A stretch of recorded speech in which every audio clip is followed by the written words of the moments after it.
ভারতের ত্রিপুরা রাজ্যের শাসক দলের দুই গোষ্ঠীর সংঘর্ষ।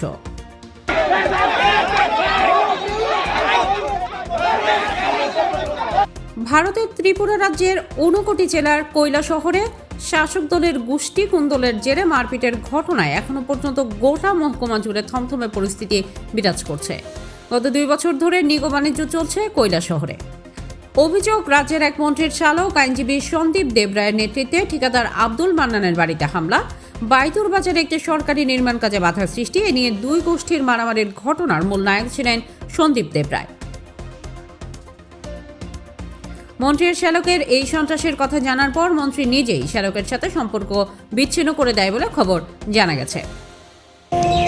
সেকাল একটা কৈলাসহর একটা অপ্রীতিকর একটা ঘটনা ঘটছে। সেই ঘটনার জের লিয়ে আমার বাড়িতে, আমি জানি না, আমিও উপস্থিত নাই বাড়িতে, আমার বাবাও উপস্থিত, আমার মা আর আমার মিসেস বাড়িতে ছিল। তো সেই সুযোগকে কাজে লাগিয়ে আমার বাড়িঘর ভাঙচুর থেকে শুরু করে আমার মিসেস এবং আমার মার গলার হার এবং আমার বাইক, আমার ছোটো ভাইয়ের বাইক। কৈলাসহর ডাকবাংলা সংলগ্ন এলাকায় যুব মোর্চার জেলা সভাপতি অরূপ ধর এবং সন্দীপ দেবরায়ের নেতৃত্বে একটি সরকারি আবাস দখল করে সেখানে অস্থায়ী বিজেপি দলীয় অফিস স্থাপন করে। গত সরস্বতী পূজার দিন শাসক দলের দুই ঠিকাদার গোষ্ঠীর মধ্যে তুমুল সংঘর্ষ হয়, আর এই সংঘর্ষে মণ্ডল সভাপতি প্রীতম ঘোষ আহত হয়। জ্বালিয়ে দেওয়া হয় বিজেপির দলীয় অফিস কার্যালয়। সেদিন পরিস্থিতি সামাল দিতে পুলিশকে কয়েক রাউন্ড ফাঁকা গুলি ছুটতে হয় এবং লাঠিচার্জ করতে হয়। এই ঘটনার জেরে পুলিশ ডাকবাংলা সংলগ্ন বিজেপির অস্থায়ী দলীয় অফিসে অভিযান চালিয়ে বেশ কিছু ধারালো অস্ত্র উদ্ধার করে। অভিযোগ, এই দলীয় অফিসে নাকি প্রায় প্রতিনিয়তই অসামাজিক কার্যকলাপ চলত।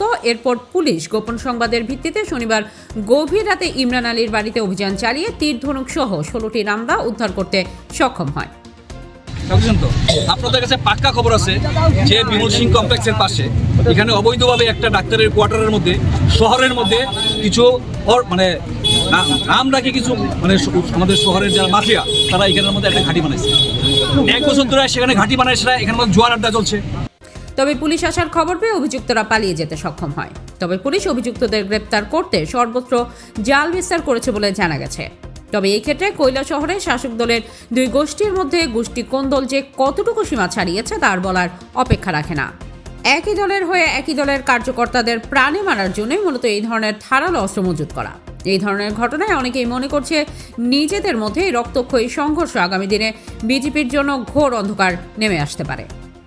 আন্তর্জাতিক ডেস্ক, সি বাংলা।